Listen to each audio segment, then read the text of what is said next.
আসসালামু আলাইকুম রহমতুল্লাহি ওয়া বারাকাতুহু।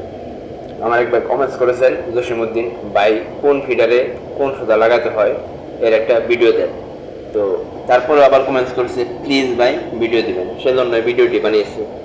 দেখেন এখানে হচ্ছে ফিনিশিং, রিপ হচ্ছে 2 ফ্লাই এবং 1 ফ্লাই, 2 ফ্লাই সুতা 1 ফ্লাই লাইলন, বডি হচ্ছে 1 ফ্লাই 1 ফ্লাই, রিপ 2 ফ্লাই সুতা 1 ফ্লাই লাইলন, বডি হচ্ছে 1 ফ্লাই সুতা 1 ফ্লাই লাইলন। তো আমি আপনাদের আজকে সেই ভিডিওটি দেখাবো। দেখেন এখানে হচ্ছে এই যে 2 ফ্লাই সুতা 1 ফিডারে গেছে এবং 1 ফ্লাই সুতা 1 ফিডারে গেছে, দুইটা 2 ফ্লাই সুতা ফিনিশিং এবং একটা পলাস্টার। এখন আমি আপনাদের দেখাচ্ছি, অবশ্যই ভিডিওটি মনোযোগ সহকারে দেখবেন। এই যে এটা হচ্ছে লাইলন, একটা হচ্ছে সুইং।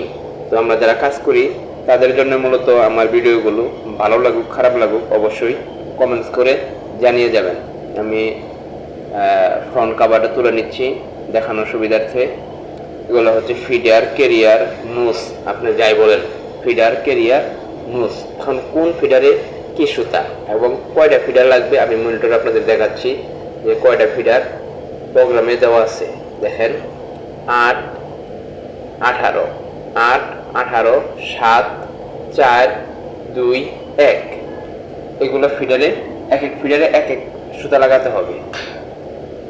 তো বুঝবো কিভাবে আমি আপনাদের দেখাচ্ছি। দেখেন এই হচ্ছে 8 নাম্বার, এটা হচ্ছে 8 নাম্বার। 8 নাম্বার অলওয়েজ, মানে সীমা মেশিনের জন্য 8 নাম্বার অলওয়েজ পলাস্টার থাকবে, 8 নাম্বার অলওয়েজ পলাস্টার থাকবে। এই দেখেন 8 নাম্বারে অলওয়েজ যে কোনো মাল থাকুক এই পলাস্টার এটা থাকবেই, 8 নাম্বারে অলওয়েজ পলাস্টার থাকবেই। এখন হচ্ছে এটা হচ্ছে 18 নাম্বার, 18 নাম্বার এটা হচ্ছে সুইং, 18 নাম্বারে সুইং। তারপরে হচ্ছে আপনার 7 নাম্বার, 1, 2, 3, 4, 5, 6, এই হচ্ছে 7 নাম্বার। 7 নাম্বার অলওয়েজ ফিনিশিং, সীমা মেশিনের জন্য 7 নাম্বার অলওয়েজ ফিনিশিং। আপনি চেঞ্জ করতে পারবেন, তো প্রোগ্রামে দেওয়া আছে 7 নাম্বার। তো 8 গেল, 18 গেল, 7 গেল, এবার হচ্ছে 4, 2, 1, এটা হচ্ছে প্রোডাকশন। এখন আপনি বুঝবেন কিভাবে কোনটা কি লাগাতে হবে। তো আপনার 3টায় সুতা লাগাতেই হবে। তো সেক্ষেত্রে আপনার সুপারভাইজার বুঝিয়ে দেবে যে এটা এখানে প্রোডাকশন 2 ফ্লাই রিপ, অবশ্যই 2 ফ্লাই আপনি বুঝলেন।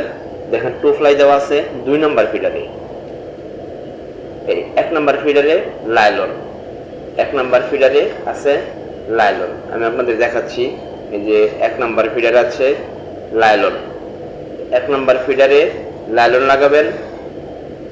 প্রোগ্রামে দেওয়া থাকবে, অবশ্যই আপনাকে আপনার সুপারভাইজার জানিয়ে দিবে। এখন সুপারভাইজার কেমনে জানবে? সুপারভাইজার প্রোগ্রামারের মাধ্যমে জানতে পারে যে এখানে এই ফিডার, অথবা আপনি আনুমানিক সুতা লাগাইয়া ট্রাই করে দেখলেন যে কোথায় কি। একটা মেশিন সেট করতে পারলে সব মেশিন অটো সেট করা যায়, একটা মেশিন সেট করতে পারলে সব মেশিন অটো সেট করা যায়। তো আশা করি বুঝতে পারছেন।